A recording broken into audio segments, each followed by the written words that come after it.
I am so excited to have Dr. Erica Robles-Anderson speaking to us today. She is a professor at NYU, and she has just been doing a lot of work about what it means to build community in different spaces, whether it be a church community or what have you. And now she's kind of looking towards how community is developed within this classics and classical education or liberal arts community as well. And just some of the things that she and I have been discussing over the past, I guess, probably about 2 years. I've just found so enlightening things that she's discovering. And I think she has a lot to contribute to this really complex conversation we're trying to have today. Um, and so I'm going to let Erica tell more about herself, her background. I don't want to take anything away from what she's been sharing.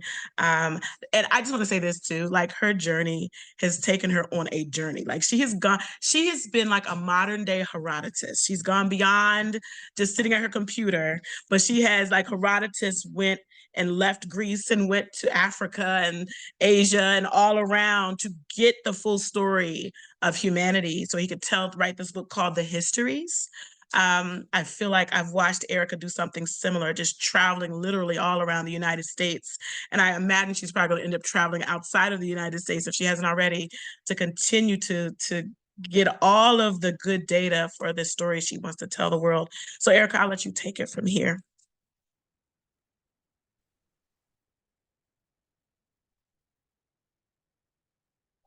I'm a historian. I'm going to do PowerPoints because that's sort of the coin in my realm, but please feel free to put things in the chat or interrupt.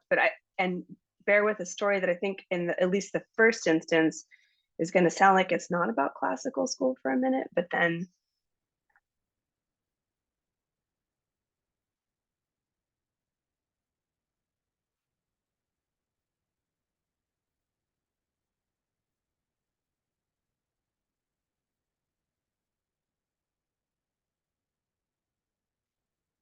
if there's something, just let me know that's okay. My name is Erica Robles-Anderson. This year I'm at the Center for the Advanced Study of Behavioral Sciences at Stanford University, which is also where I did my undergraduate and graduate training, maybe quite a while back. So it's been a few decades since I've been on campus here, but it turns out to be relevant a bit to this conversation. In the meantime, I work at NYU, and really the focus of my work is thinking about cultural innovation. So I think about where change comes from.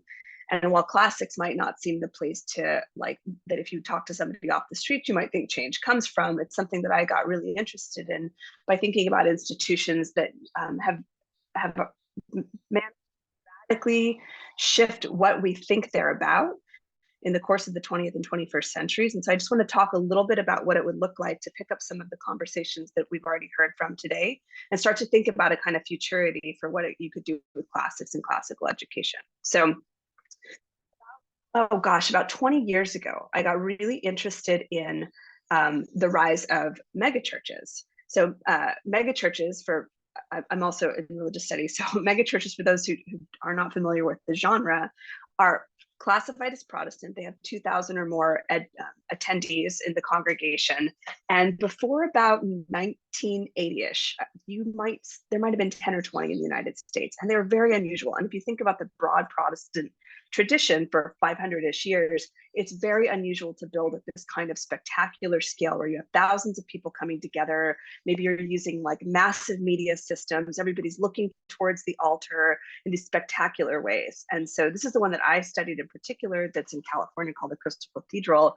But so many things about the story of the megachurch struck me as so important for critiquing what we think of as technological solutions and what we heard earlier today about neoliberal solutions about the era, right? So this is a space where if we bought the secularity thesis that was put forward, that as people modernize and become more technologically enhanced, they're going to abandon religious traditions. Something here tells an alternative story about a moment when actually Protestantism was starting to experiment very quickly and very rapidly with new ways of bringing people together from different kinds of denominational backgrounds. And in an explosive sense of growth, you could find a new set of material conditions to do the kind of work that for people was sacred and important to them, right? Being with community, giving aid to one another, thinking about texts, the group I look at in particular is pretty Calvinist. And so this is a very textual, very interesting community that is part of a long, long tradition of working with reinvention and reformation. So I got really interested, like, how do you manage to do this? Some of you may have seen on television otherwise the really big versions of this today. So this is Joel Osteen's church that took over a basketball stadium. So it's reinventing the entire stadium experience and recasting it for another set of possibilities. And this is, I think, his congregation's the largest in the United States at this point. But you can see churches like this at this point all over the world on every continent except for Antarctica. So how does that kind of radical transformation happen in the service of trying to preserve or reinvent a tradition that has obviously been ongoing for thousands of years? I think that's so interesting to reverse the question. So I thought, as a first impulse, that what this might generate for people is a lot of anxiety, right? That if you're going to start changing the foundations of a category that matters to people and is part of the deepest sense of the work they do to find meaning with themselves and others, that you have to commit something iconoclastic, break something, overturn it, right? This is the kind of move fast and break things model. And maybe what we were seeing was a disruption that somehow signaled a kind of modernization that parted ways with traditional cultural narratives. This is a quote from one of my favorite scholars in the area, but I think it captures some of the feeling that we have about these kinds of seeming upsets. But the more I started to think about these spaces and do original archival work, extended field work in communities that thought about these things, I started to realize that there's something more interesting going on that maybe offers us a way to go back and figure out, who do we think is at the table when we start designing futures at all? And so I want to champion at least the idea of thinking about culture as a place where innovation happens. That is, it's not the technologies that drive it, but that there's deep cultural stories that are positioned as if to preserve traditions that are actually doing radically interesting experiments with ways that we could live together, and that maybe we should start tapping in and telling histories and gathering those stories so that we can work together in these kind of futuristic visions of how we want to go forward together in different ways. So that's what I do, and that's what I care deeply about, and I get up thinking about it every day. When I started thinking about the kind of church that I showed you at the beginning, it turned out that that transformation had happened in stages to fulfill the needs of a community that needed to gather, given they didn't quite have the resources on hand to do so. So this is the same church you saw before with the big glass structure and 3,000 people in it, but this is it in 1955, gathered at a drive-in theater in Southern California. So this is a moment when the church thinks of itself as a mission. It may not have a building, but they know that the basic tenets of what they need to do is bring people together, discuss a set of texts, and find one another as a kind of deepening relationship over time. And so they reinvent, they take advantage of something that would have been deeply contemporary and recast it in new terms. And as this becomes quite popular as a drive-in church that can accommodate people with different kind of abilities as well to come to walk and come into the space, they start to enlist the help of really high-end modern architects who are also dreaming of new ways to be together and practice. In fact, the word they use is togetherness at mid-century. And so this is like a beautiful and fascinating building that is both a skyscraper. For a long time, it was the tallest skyscraper in Orange County, California. In that area, it is a longitudinal sanctuary. You can see the garden on the outside, and then that amphitheater parking lot, all of these pieces pushed together so that you could start to bring people together who wanted to worship in different ways, but perform the same kind of shared experience around the same ideas. And I think that there's something very important to the question of how you make change in watching these places where people start to experiment. So in this case, congregations can see that there are other kinds of congregations that aren't like them in terms of the practice. Maybe those people are outside and we're inside. Those people like to do it in their car, but we like to do it this way. But they're still nevertheless part of the same orbit of experience that comes together in ritual ways. And so I think it's no accident that this becomes the first congregation to start running a nationwide television broadcast show that then becomes like the fourth longest running show in the United States and becomes international, because they had a vision that what they were up to also was something that could be accommodated in several registers at the same time. Okay. So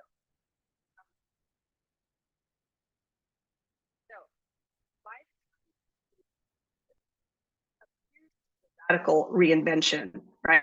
A redefinition of the fundamental material environment of the stained glass church or the small chapel to these massive structures that are, like mirrored glass with big fountains and huge doors and massive landscaping. It's actually that somebody's been thinking the thought for decades. How do we take a traditional set of cultural narratives and use them to guide our choices about design, technology, the materials to shape the transition into a new technological regime?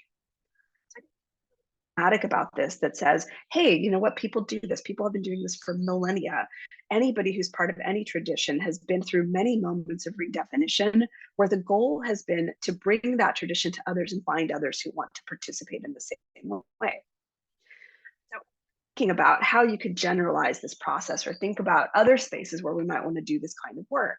And one of the kind of examples that I come back to a lot is the idea of like the ship of Theseus, right? So there's this kind of little philosopher's parable about Theseus's ship that sets sail from one point, and on the way to the next point, all of the pieces are getting changed out. The planks are being rearranged, etc. It's as if the ship itself, it may or may not be the same ship anymore. There's this kind of anxiety, right? Like when we get to port, will it still be the ship of Theseus? Or once you've replaced all the pieces and parts and all the people on board, will it be a different ship where the can no longer lay claim to the sensibility for what it began the journey as? And I thought this is kind of a nice way to capture the sensibility, but there's something very limiting about this puzzle. And that maybe we could tell the story another way by noting that even, and here's our darling ship of Theseus again, even as the ship that sets sail and tries to change itself in order to reach the next shore is happening, right? Any of our institutions have this, any of ourselves have this, right? We are always trying to preserve a sense of identity while also everything has to be in flux. The truth is that by the time we arrive at that shore, it has also been up to the same business. The world changes with us. And so nothing can stand alone. It's a miracle in a way that everything can seem to be changing at once, and that we can still find some way to connect across those changes and differences with other people in our lives, other communities or traditions that we're part of, and that there can be some mutual recognition, and that there's a deep kind of innovative, creative design problem in figuring out how we're going to do the connective tissue work of managing change and multiplexity while also maintaining a sense of cohesion and identity. And I think it's a comforting lesson that perhaps nothing stands alone, that we could think about how we rely on all kinds of different institutions to do that work with us. And this is how I started thinking a little bit more broadly from the religious context of churches to starting to think about centering collectivities, that is, people who want to do this work together, whatever domain they're part of. Maybe they don't even belong to the same traditions, but something draws them together, so that just like the church, where you can see people finding one another while recognizing difference, that pluralistic sensibility for being up to the same thing becomes an impulse for designing new forms of institution and experimenting with new kinds of organizations. And this piece, I think, is really crucial to the way that the classical tradition seems to be unfolding in the present. And it makes it a highly innovative space to think with about how we want to build futures. Social reproduction, that is how we keep going with each other in our traditions and cultures, is wildly inventive. And if I had one thing to kind of encourage other people to do, it's to look around our lives and start to take those sites as sources of wonder and experimentation that promise something as new ways to live that we might want to draw from and learn from together. So that's what I do. And here are some of the places that I think about.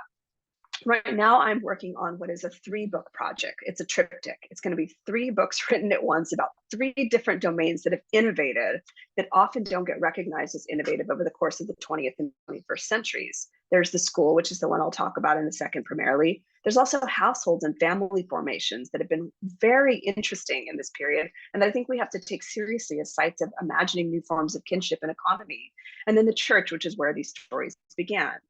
I want to tell these kinds of stories by acknowledging that actually the world looks a lot more like this. If we care about how we make people, it's a huge mishmash of like co-causalities and people who belong to several overlapping communities with partial commitments to each other, and that all of that is what goes into people making. And so maybe we could go looking for the kinds of cases that are able to touch several sites of our lives at once, and think about those as a robust set of cases to dream with and work with that could inspire other forms of experimentation. So I really specialize in trying to find cases that kind of hit the sweet spot of showing up in more places than you would guess. And classics and classical education in this period absolutely fits the bill.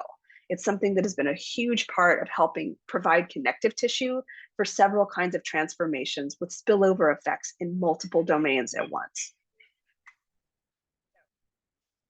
Take this turn in the next minutes together to talk about moving from an idea of the classical tradition as something that is pulling antiquity into modernity on a line and doing something that instead saturates the space with multiple kinds of stories that we still have to tell. There are not yet enough papers and books and stories written about the multiplexity of work with classical traditions, though there's an enormous amount of work on rhetoric and the liberal arts. I think it's a good time to start telling the social histories, like the one that is being positioned here today, of all of the receptions and interpretation communities and groups, sometimes homeschool groups, sometimes work in higher education, sometimes work, in community reading groups that has sutured together something that gets brought forward to a new moment in time. That's an important social history. And that's I think for me, the next job is trying to talk with people who are active participants in writing that and authoring it so that we can tell your stories about how you dream that people might want to go forward together.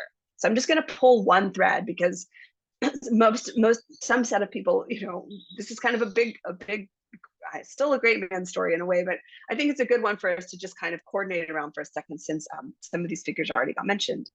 This is Robert Hutchins. And Robert Hutchins was perhaps one of the most influential university professors or presidents in the last, I would say, 100 years.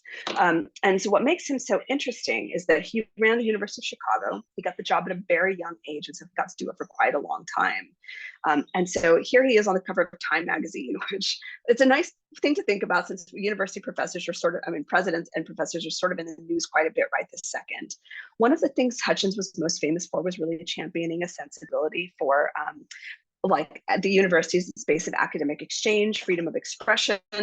And in the 1930s, he was in fact pulled before the Illinois Senate when the owner of Walgreens said that the University of Chicago was, spoiling the youth. They were teaching texts that poisoned their minds in an environment that was inappropriate. Now, this is the 1930s, so this is the Depression. This is the height of the Red Scare, and the text that's being taught at the University of Chicago in the economics department that has Walgreens so upset is, of course, Karl Marx's Das Kapital.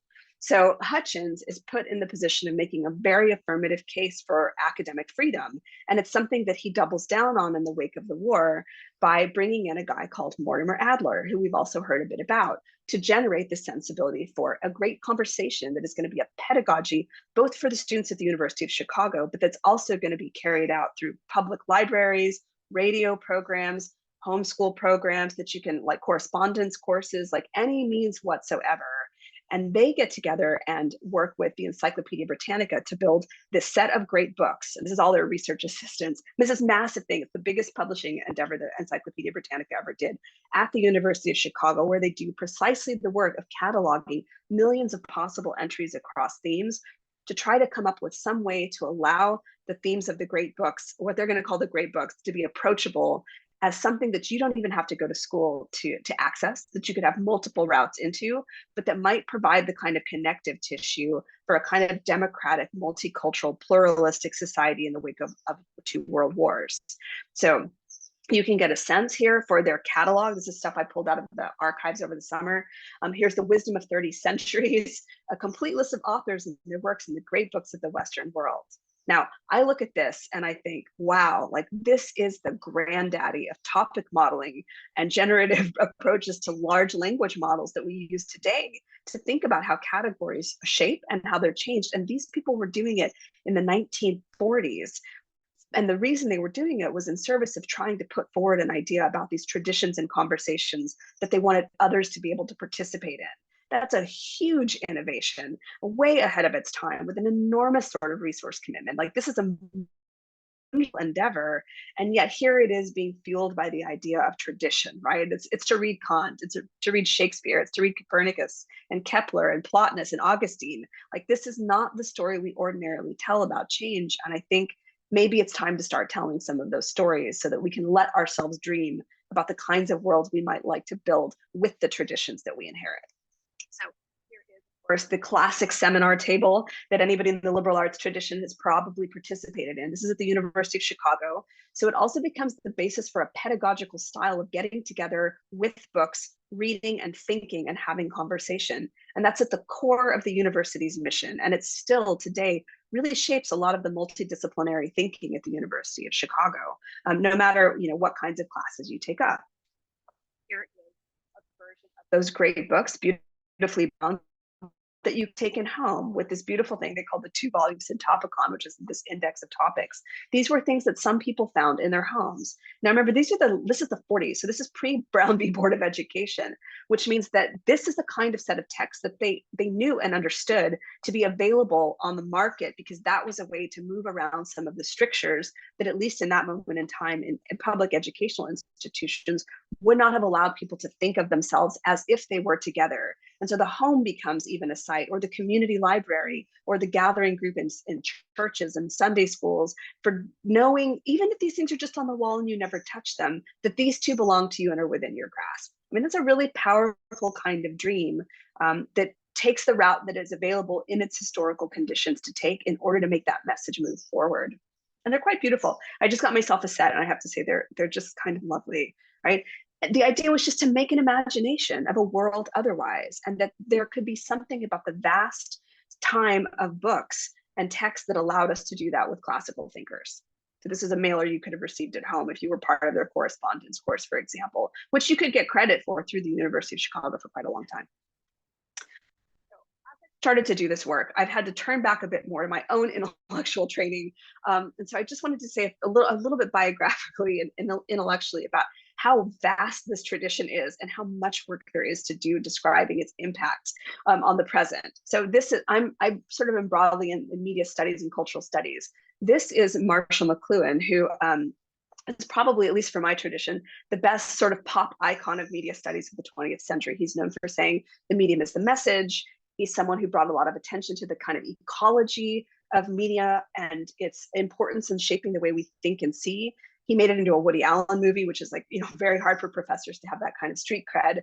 Here is Marshall McLuhan, and you can see around him, right, texts, telephones, like the cigarette of the moment. Like there's this kind of like mishmash of textual codes and semiotics that he's always playing with.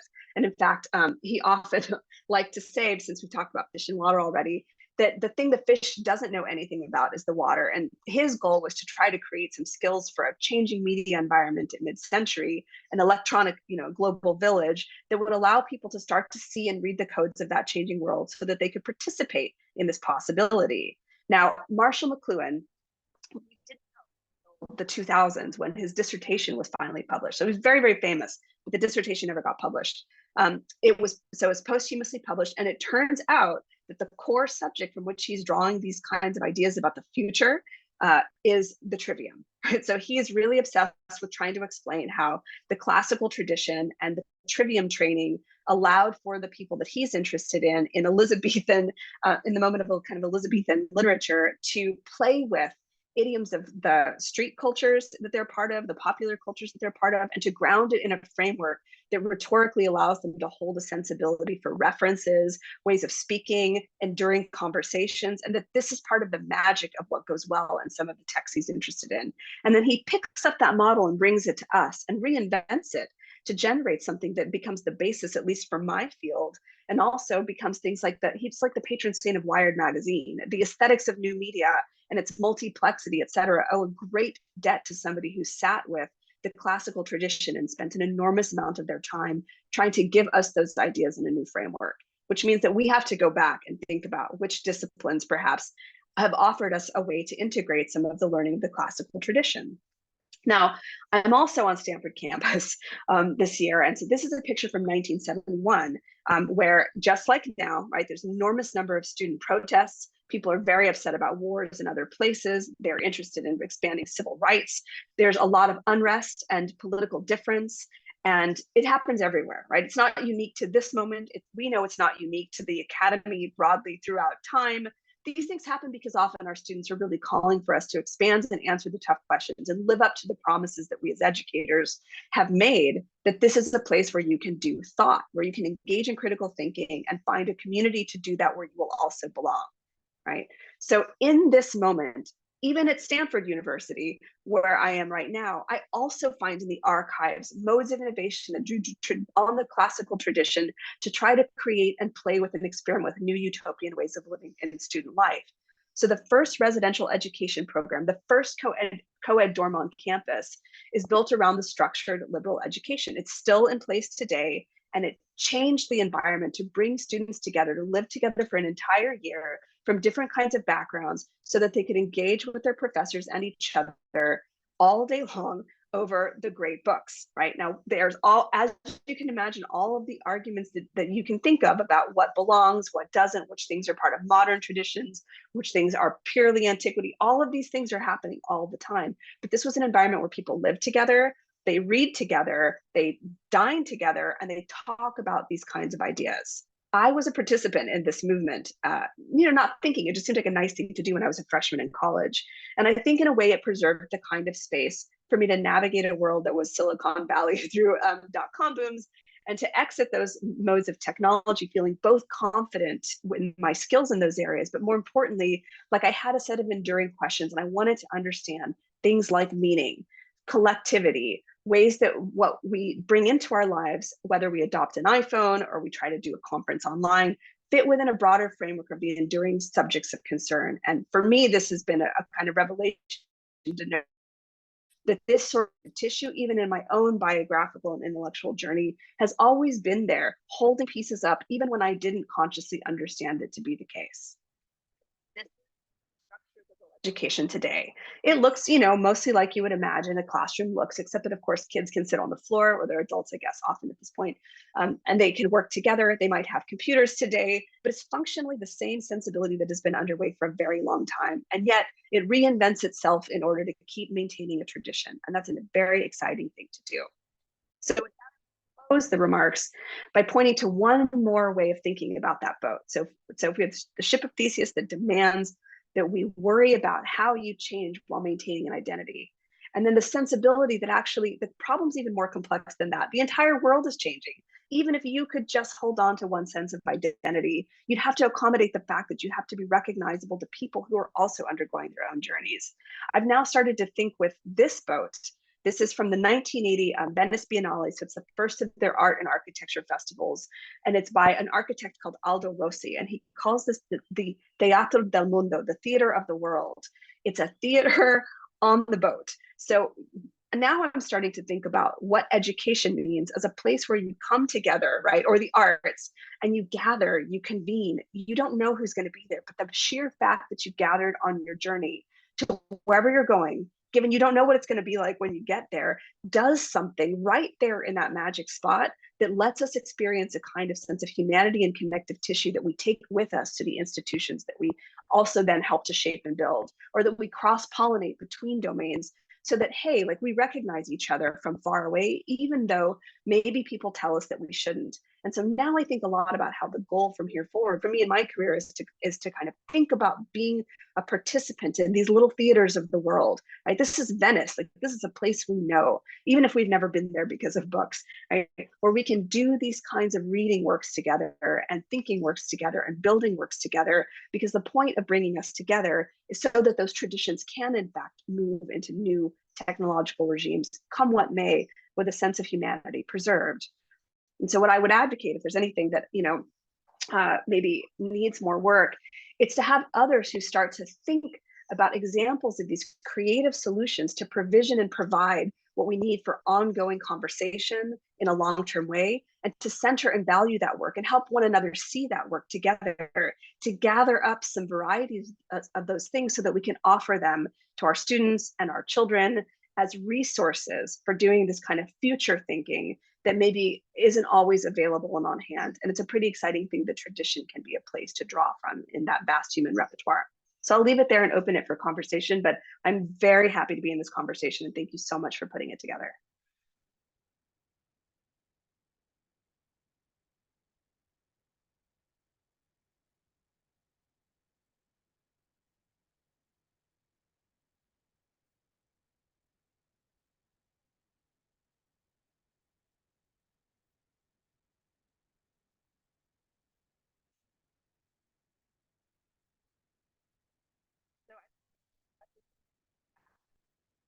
respond to those or open those up.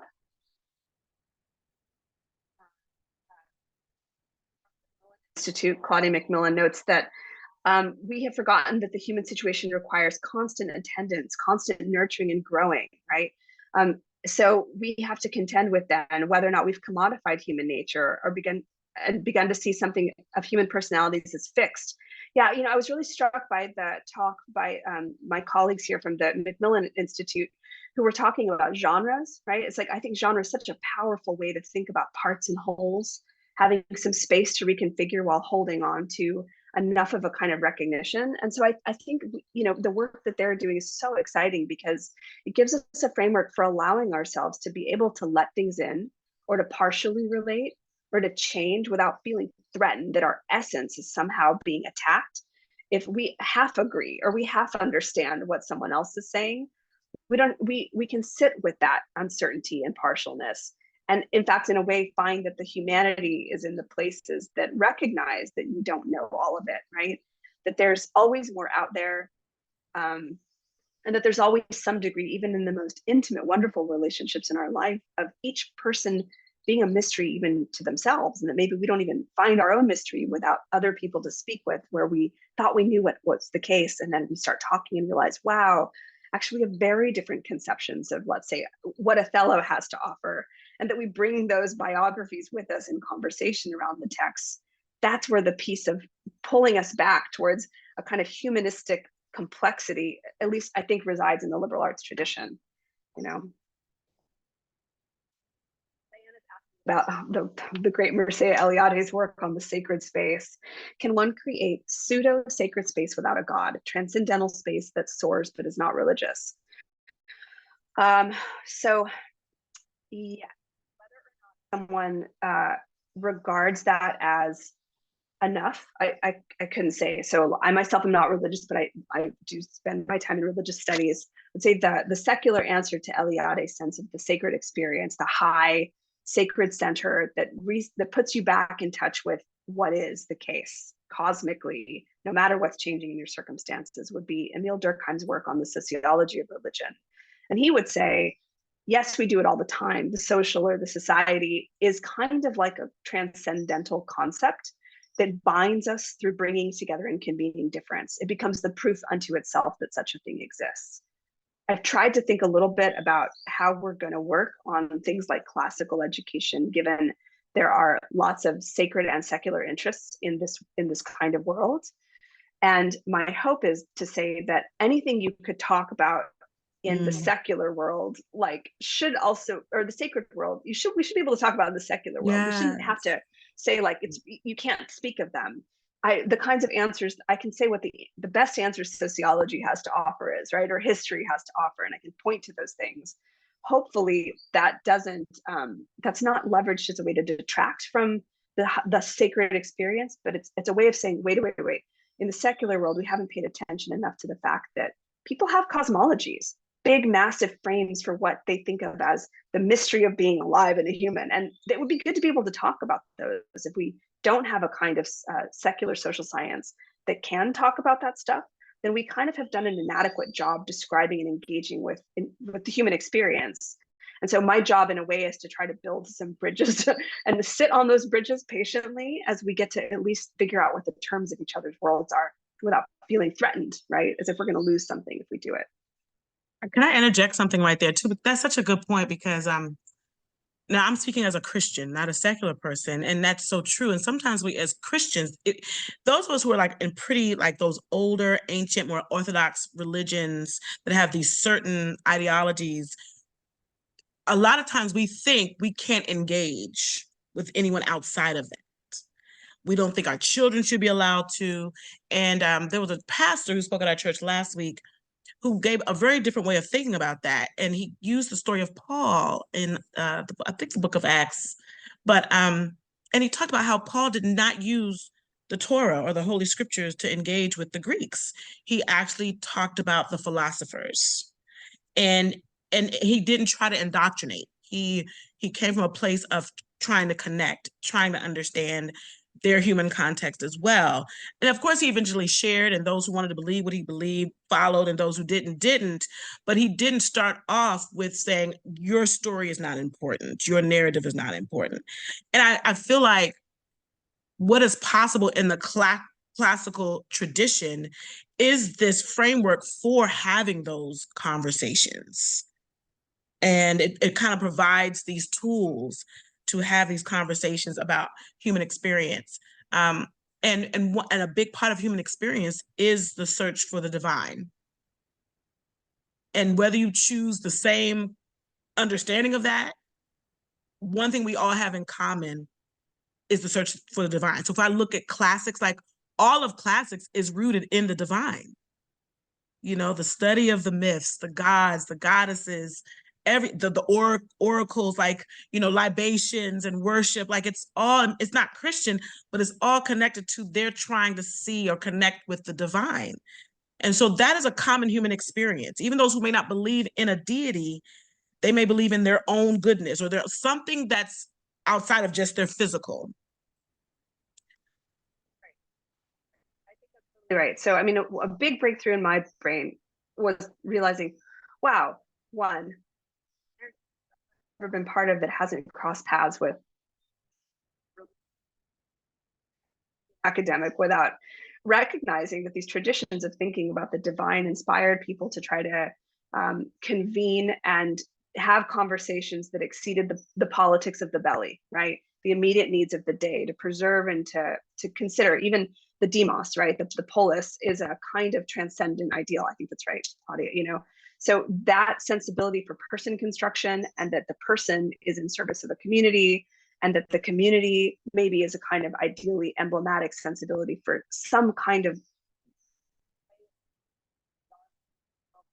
all of those things are properly mysterious, and people really like talking about them, right? They spend their entire lives trying to work these kinds of philosophies out for themselves. And I think that shouldn't be scary. I know that it can be, right? So part of the work of being an educator is holding people through the feelings that come up when you start to realize that your story is just one piece and that actually you're really connected with other people, you know. But that's a kind of labor that better people than us have been up to for a long time. You know, like Thomas Aquinas did a lot of work trying to square things that I'm sure really irritated people to make the suggestion that these kinds of ideas should be together. And so I kind of look at those people and think, well, if we tell a tradition of how people, or Paul, right, who've worked with the difficulties of reception and interpretation, if we start to think of those as our ancestors, as educators, then we stand in a pretty amazing tradition of people who've tried to build bridges where somebody would not have thought they were possible at all. Big stuff. Anyema made a good point. She said one of her study participants who identified as an atheist spoke of being able to appreciate religious ideas better after studying the classics at the Macmillan Institute. And I have found that happen. And honestly, the flip of that, I have come to understand atheists and appreciate atheists, or those who are not religious, more by this process. We the Living Water School enrolled a student who is, his culture or heritage is Jewish, but he came into the school as an atheist, and now he believes in something. He's not calling it God, but as he's been engaging in this seminar around the classical tradition, and because when he came, he was very angry. He didn't want to even hear anybody else's belief that was different, right? So sometimes people will accuse people who are faith-based not willing to hear people who aren't faith-based, but sometimes you see the same lack of patience with those who aren't faith-based or believe in a deity or whatever, impatient with those of us who do, right? And I feel like what you're calling us to, Erica, with your work is showing us this history of these people who tried to bring this tradition together like this as an invitation that we all should be involved in this conversation, and it will help us understand one another more at the least, you know, even if we don't agree. Point We about, have a like, you know, the yeah. irony is that even the neoliberal university benefits, right? It's like, it's kind of true. Like, for all of the talk about productivity and innovation, like, they're not even looking at these kinds of places where radical organizational changes happened by drawing on, like, these kinds of worlds, right? So it's like when you really flip that switch and go, hey, like this is also part of creativity, then it gives us some resource for thinking about how we want to go forward. And how to go forward. And that's really what this redefining classics is about, because that move forward, like, right, we've been stuck in this narrative, and that being stuck in that narrative has been it's not been inclusive, right? So it's for a certain population, or it's been used against a certain population. Never a narrative of you're included. And I'm not saying that to be racial, because Du Bois would say things, even Alain Locke would say things. Those Black people who were educated this way were very elitist, right? Anna Julia Cooper tried to fight against being accused of being elitist. She was very much grounded in the memory of her captivity and of her hair. So she tried not to be that. Sometimes she was misunderstood as being that. I think this process of redefining classics is just trying to find the words, the language to say that, listen, we're not trying to give you an education or an exposure to a tradition, whether you're studying classics and Latin and Greek, or whether you're studying the tradition that was birthed out of that. We're not trying to give you something that makes you feel like you're better than other people, superior than other people, that this is some exclusive group over here, and if you haven't had this type of education and training, you can't participate. I think redefining classics is saying, no, this is for the person in prison. This is for the white person, the Black person, the person in the nice neighborhood, the person in the not nice neighborhood, the person from another country, the man, the woman. You know, this tradition has also been very gender driven, like only men, a lot of men have gravitated to it, and so all of that is what we mean by redefining classics, just removing the whole concept of what we thought it was. Absolutely. And that you won't fall apart if you do it, right? Like there's a bit of a leap of faith there, right? That when you start Yes. messing with the stories you think you've received and letting others in, it's really Yes. scary. And I want Yes. to, I want to acknowledge that is the true set of anxieties for all of us, right? That's Yes. hard work, but that's part of what makes this piece of organizations and institutions and conferences so important, is that we find people we can do that work together with, and we Yes. can like build up a craft practice of helping each other or referring people, right, receiving each other's work, because that part is of Yes. the community is so key to getting it to kind of take hold and spark a fire. Someone messaged me on Twitter and said, you know, um, they have a background on race and they wanted to be able to present on race. And I said, I'm so sorry, this conference is not a conference about race, right? I had someone laughing the other day, and I said, the one thing I want to make sure people understand, this is not us starting an NAACP of classics or the classical tradition. That's not what we're doing. This we're very intentional. If you notice the speakers that are here, everything is very intentional, and it says this is not supposed to be a racially driven conversation. Now, it doesn't mean you're not going to talk about your human experience based on that, but that is not the framework of this gathering. The framework of this gathering really connects to everything you've shared. It's a building of community, a coming together, no matter who you are, where you're from, what your life experience is, what you look like, what you believe, that we want to create community around this tradition that has connected to everyone from Gandhi to Martin Luther King to Malcolm X to Thomas Jefferson. It's all of our story. To Angela Davis, right? To Like, I Angela mean, Davis, yeah,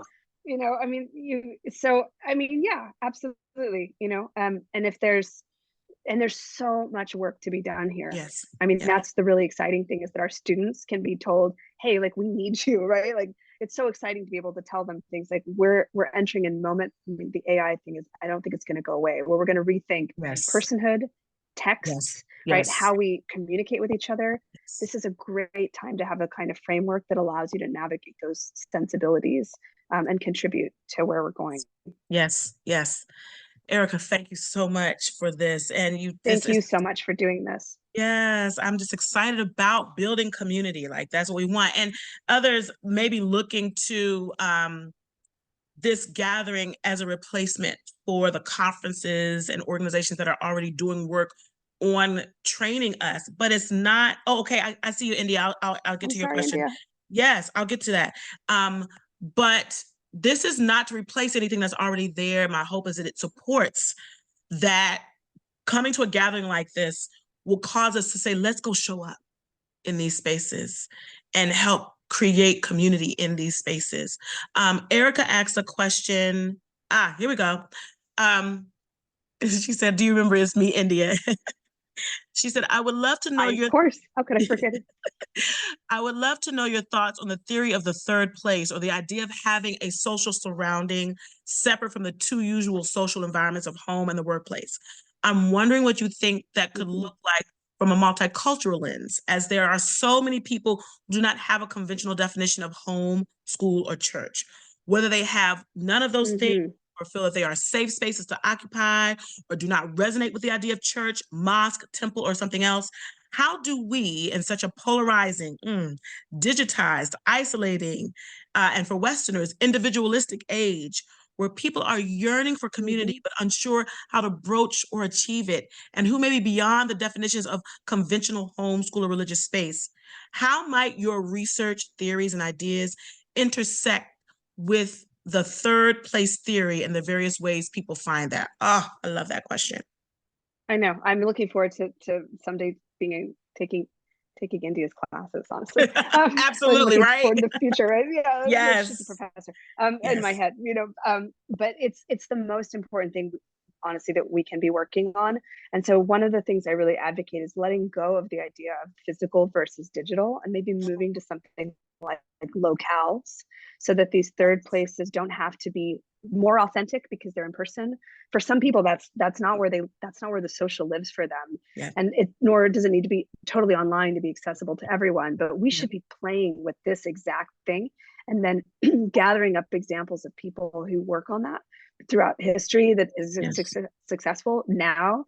If I had a dream world, we would have an institute where we just gather up these kinds of creative provisionings of third places, and we Mhm. sit down and we look at the text together of how people have done it, and we learn from each other so that we can start to kind of multiple like paths at once, so that we can have a civil society that is key, right? Whatever happens in the next moment of polarization, however the elections go, we're going to need a civil society to hold us, and help us think thoughts that aren't strictly one thing or another, so we can just kind of feel what it's like to be parts of community where it's okay that we kind of get what each other is about, and we need that in advance to have the difficult conversations. Yeah. Erica, I want to thank you so much for joining us and for sharing your amazing work. I'm going to stop the camera now.